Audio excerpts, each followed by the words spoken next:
Hello, friends, and welcome to Divine Tales. You know how it is believed that one should start their day's routine with doing yoga? We all know that yoga would keep our mind and body healthy. Often, yoga is seen to be associated with the health of the body. But do you know, yoga is not just related to body but also with soul and God. In today's video, we will try and understand what yoga is, why is it so important, and where did it originate. The literal meaning of yoga is joint, that is, the state which can be done by adding the divine to the soul. Friends, first of all, it is important for you to know that yoga does not just mean exercise or posture. Asana is a part of yoga. The forms of yoga is very wide, but at present people have associated yoga only with asanas and pranayams. In fact, those who are yogis do not just pay attention to the body but try to connect with God by controlling their senses and meditating on God. Yes, it is also true that asana is very important part of yoga. It is definitely necessary to take care of the body, but a person just shouldn't stop there. Through yoga, he should try to connect with God. The first aspect of yoga is related to the body itself that we all know about. The first task of yoga is to make the body healthy. After some time, a person starts feeling more healthy, disease-free and energetic. After this first stage, there is an effect on the brain that happens through yoga. Purification of one's feelings and thoughts begin. In this experience of yoga, it becomes possible for the brain to control depression, anxiety, negative thoughts, etc. The third experience of yoga connects man with spirituality, which is the most important part of yoga. If a person reaches this experience, then even while living in this world, he is going to be free from worldly bonds and is going to be absorbed in the meditation of God. This state takes him to a state where there is only bliss. Now, let's come to the question of how many types of yoga are there. There are 4 types of yoga: Karma Yoga, Bhakti Yoga, Jnana Yoga and Raja Yoga.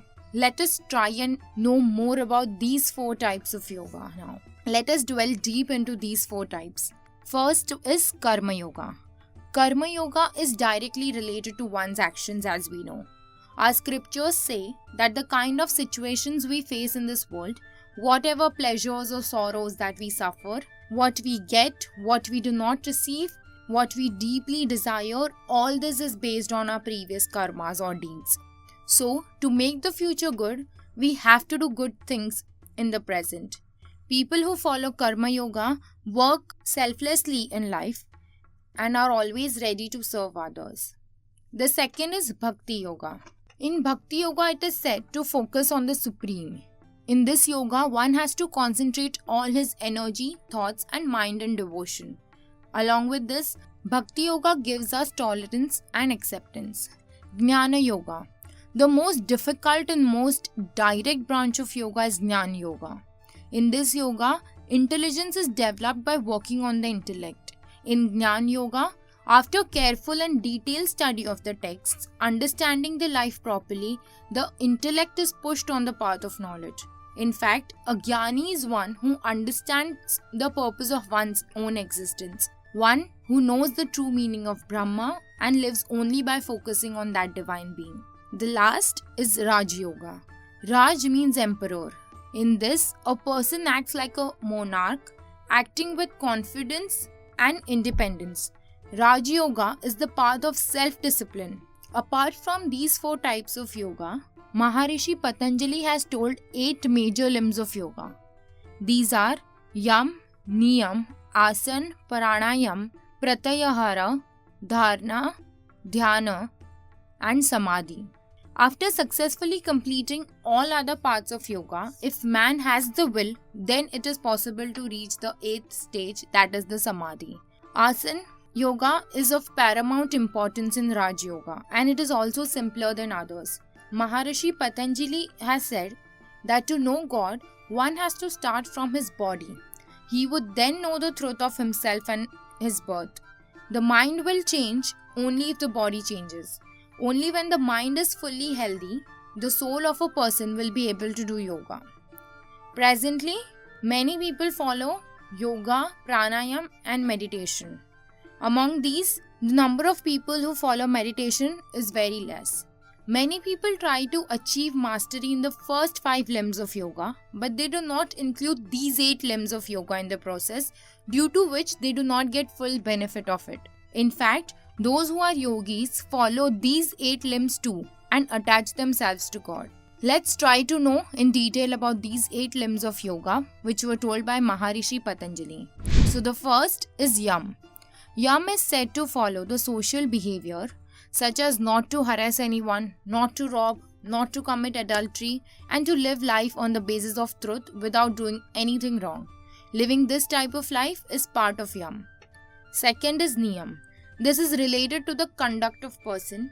Character, self-discipline, etc. are all integral parts of an ideal personality as we know it. This type of personality is an ideal personality and is to be followed in this branch of Raja Yoga. Third is Asan.